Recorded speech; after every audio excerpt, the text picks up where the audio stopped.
اعوذ باللہ من الشیطان الرجیم بسم اللہ الرحمن الرحیم۔ آج ہم قدرت اللہ شہاب کی کتاب ماجی کے چوتھے حصے کے ساتھ حاضر ہیں۔ آج ہم اس کتاب کے جس چیپٹر کا آغاز کریں گے اس کا نام ہے اقبال کی فریاد۔ آئیے شروع کرتے ہیں۔ آزادی سے قبل تو خیر دوسری بات تھی، لیکن اب اللہ کے فضل و کرم سے آپ کو پاکستان مل گیا ہے تو اب ذرا مجھے بھی دم لینے دیجیے۔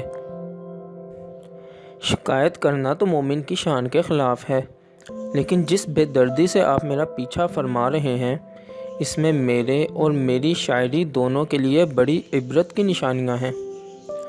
جلسے جلوس میں گڑبڑ کا احتمال ہو تو اس کی روک تھام کے لیے اقبال کا شعر، دھواں دھار تقریر میں سانس پھولنے لگے تو دم لینے کے لیے اقبال کا شعر، رسالوں میں بچی کھچی جگہ پر کرنے کے لیے اقبال کا شعر، ریڈیو میں فالتو لمحات گزارنے کے لیے اقبال کا شعر، گرمی گفتار ہو یا گالی گلوچ، نصیحت ہو یا فصیحت، وقت بے وقت جگہ بے جگہ میرے غریب اشعار کا حلیہ بری طرح بگاڑا جاتا ہے۔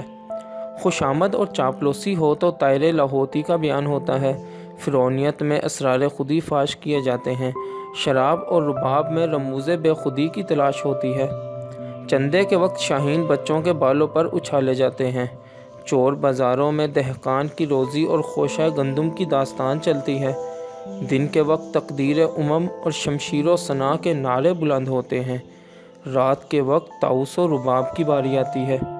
یہ بھی غنیمت ہے کہ آہ سحر میرے لیے تبرکن چھوڑ دی جاتی ہے اور اللہ کا نام ساقی کے سپرد ہوتا ہے، ورنہ خدا جانے ان دو زمینوں میں بھی کیا کیا گل کھلائے جاتے۔ سینما والے اپنے اشتہاروں میں ہے دیکھنے کی چیز اسے بار بار دیکھ کی تلقین فرماتے ہیں۔ ایک آملہ ہیئر آئل والے نے تیل کی بوتلوں پر گیسوئے تابدار کو اور بھی تابدار کر کے لیبل چسپاں کر رکھے ہیں۔ ایک خاندانی حکیم صاحب اپنی مقویات اور خمیرے کے سرموں کی بدولت میرا عشق میری نظر بخش دینے کے دعوے دار ہیں۔ الیکشنوں میں خاص طور پر میرے قلب و نظر اور عشق و خرد کا بے دریغ استعمال ہوتا ہے، اور رفاع عام کی بہت سی انجمنیں قبر کے کتبوں کے لیے میرے اشعار بلا معاوضہ منتخب کرنے کے لیے ہمیشہ کمر بستہ رہتی ہیں۔ ان کے علاوہ میرے خاص کرم فرماؤں میں قوالوں اور ریڈیو والوں کا درجہ بہت بلند ہے۔ اگر ان اصحاب کی کوششیں بارآور ہوئیں تو عجب نہیں کہ بہت جلد میرے کلام کو پاکستان سے ہجرت کی سعادت نصیب ہو جائے۔ یہ وہ سنت نبوی صلی اللہ علیہ وسلم ہے جو میں جیتے جی خود نہ نبھا سکا، لیکن اگر میرے پرستار کی اعانت سے میرے کام کو یہ درجہ اب مل سکتا ہے تو زہ نصیب۔ دراصل سچ تو یہ ہے کہ فی زمانہ آپ میری شاعری میں کچھ اس طرح الجھ گئے ہیں کہ نہ جائے رفتن نہ پائے ماندن۔ ایک فیشن ہے، چھوڑیے تو مشکل نہ چھوڑیے تو مشکل، لیکن اگر قوالوں اور ریڈیو والوں کی برکت سے میرا کلام اٹھ گیا تو ہم خرماؤ ہم ثواب والی بات ہوگی، یعنی بیٹھے بٹھائے مفت میں آپ کا پیچھا بھی چھوٹ جائے گا اور مجھے بھی کچھ دم لینے کی مہلت نصیب ہوگی۔ قوالوں کا دستور تھا کہ وہ عموماً فارسی پر اپنی نظر عنایت رکھتے تھے، اردو میں ان کا زور نذیر اکبر آبادی کے خمسوں اور حالی کے مسدس کے علاوہ اور کسی چیز پر زیادہ نہیں چلا، لیکن جوں ہی اس فقیر سے شاعری کا گناہ سرزد ہوا ان کی ساری توجہ ایک طوفان کی طرح میری طرف امڑ آئی۔ اب یہ حالت ہے کہ شکوہ اور جواب شکوہ کے علاوہ میری دوسری معصوم نظموں کو بھی سر، تال، تلفظ اور گلے کے ایسے پیچ و خم میں سے گزارا جاتا ہے کہ ان کی صورت مسخ ہو کر کچھ سے کچھ بن جاتی ہے۔ یوں تو قوالیاں عام طور پر اولیاء کرام کے مزاروں پر ہوتی ہیں، لیکن اللہ کا شکر ہے کہ مجھے درجہ ولایت عطا نہیں ہوا، اس لیے اس فقیر کی قبر قوالوں کی دسترس سے محفوظ ہے۔ لیکن اب یہ نیا گل کھلا کر قبر کی جگہ اس غریب کے نام پر قوالیوں کا دستور زور پکڑنے لگا ہے۔ چنانچہ جب شادی بیاہ یا چہلم کی رسوم کا بہانہ نہ ہو تو پرتکلف دعوتوں کے بعد محض شوقیہ اقبال کی قوالیوں سے جی بہلایا جاتا ہے۔ امید تھی کہ شاید مشاعرے اس رسم کو توڑنے میں کامیاب ہو جائیں گے، لیکن مملکت خدا داد میں قوالوں کی تعداد کسی عنوان شاعروں سے کم نہیں ہے، اس لیے یہ دونوں مشاغل یکساں رفتار سے جاری ہیں۔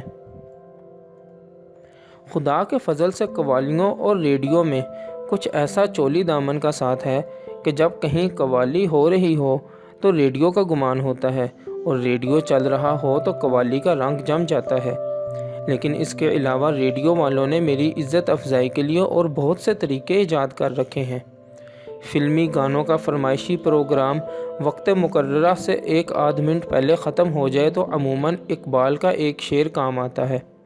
اگر عین موقع پر کوئی مقرر حاضر نہ ہو سکے تو تقریر کا موضوع خواہ کیمیائی کھاد ہو یا پاکستانی کھالیں، اس کی جگہ بڑی بے تکلفی سے اقبال سے ایک ملاقات یا اقبال کا فلسفہ خودی رکھ دیا جاتا ہے، کیونکہ آپ کی دنیا میں اقبال کے ملاقاتیوں کی تعداد کچھ کم نہیں ہے، بلکہ جوں جوں وقت گزرتا جاتا ہے ان کی تعداد میں کچھ اضافہ ہی ہو رہا ہے، اور خدا کے فضل سے میرے فلسفہ خودی کے ماہرین کا فیض بھی بڑا عام ہے۔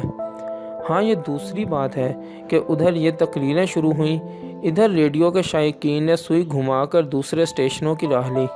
اللہ اللہ، ایک زمانہ تھا کہ میرا کلام سننے کے لیے لوگ عید کے چاند کی طرح انتظار کرتے تھے۔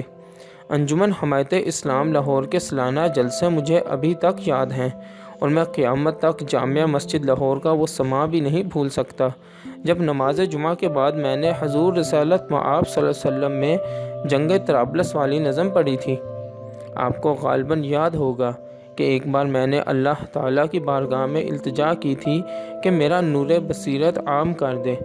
شاید یہ اسی دعا کا اثر ہے کہ اب کراچی ہو، ڈھاکہ، لاہور ہو یا پشاور، صبح ہو یا شام، ریڈیو کا بٹن دبائیے، کسی نہ کسی جگہ سے ہر وقت اقبال کا کلام نشر ہو رہا ہے۔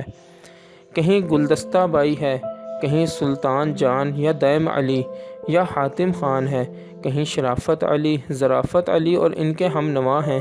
کبھی یہ گمان گزرتا ہے کہ درویشوں کی ٹولی گا گا کر بھیک مانگ رہی ہے، کبھی رونے کی رحل سہل کا شبہ ہوتا ہے، کبھی مرثیہ خوانی کا سماع بندتا ہے۔ یہ بھی غنیمت ہے کہ اکثر لوگ اقبال کے کلام کا اعلان سنتے ہی ریڈیو کی سوئی گھما دیتے ہیں، ورنہ جس نے ایک بار دل لگا کر ان راگنیوں کو سنا وہ ہمیشہ کے لیے ان نظموں کو کتابی صورت میں پڑھنے سے بھی بیزار ہو گیا۔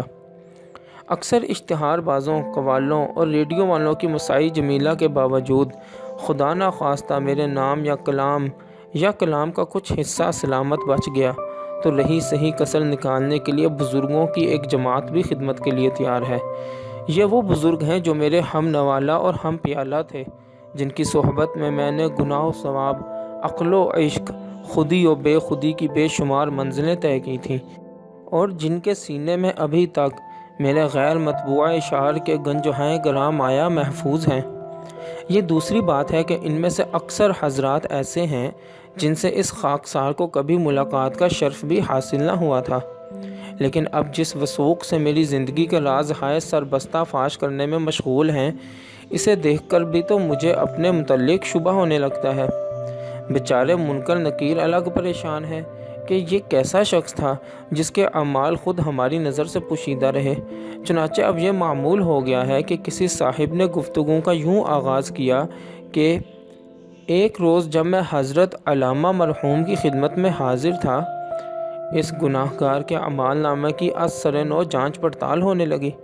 پہلے مرزا غالب بھی بہت ناراض تھے کہ یہ دنیا والے بڑے بے حیا ہیں، ان کے ذاتی اور نجی خطوط تک کو اٹھا کر چھاپ ڈالا، لیکن جب میں نے اپنے خطوط کا حشر ان سے گوشت گزار کیا تو وہ مسکرائے اور فرمانے لگے، میاں اقبال، غم نہ کرو، یہ بڑے دل گردے والی امت ہے جس نے اللہ کے رسول صلی اللہ علیہ وسلم پر بھی بے شمار الٹی سیدھی حدیثیں ایجاد کرنے سے پرہیز نہیں کیا۔ وہ بھلا تمہارے جیسے خاک پائے رسول صلی اللہ علیہ وسلم کو کہاں چھوڑتی؟ ہائے، حقیقت خرافات میں کھو گئی، یہ امت روایات میں کھو گئی۔ اب رہا اقبال ڈے کا معاملہ، یہ رسم میری زندگی ہی میں شروع ہو گئی تھی، لیکن اب میں دیکھتا ہوں کہ زمانے کے انداز بدل گئے۔ اقبال ڈے پر بیچارے اقبال کے سوا ہر چیز کا خوب اہتمام کیا ہوتا ہے۔ سیاست دانوں، طالب علموں، ادیبوں اور تاجروں کی ہر پارٹی اپنی اپنی پالی الگ جماتی ہے۔ سیاستدان دھواں دار تقریریں کرتے ہیں کہ سند رہیں اور بوقت انتخاب کام آئیں۔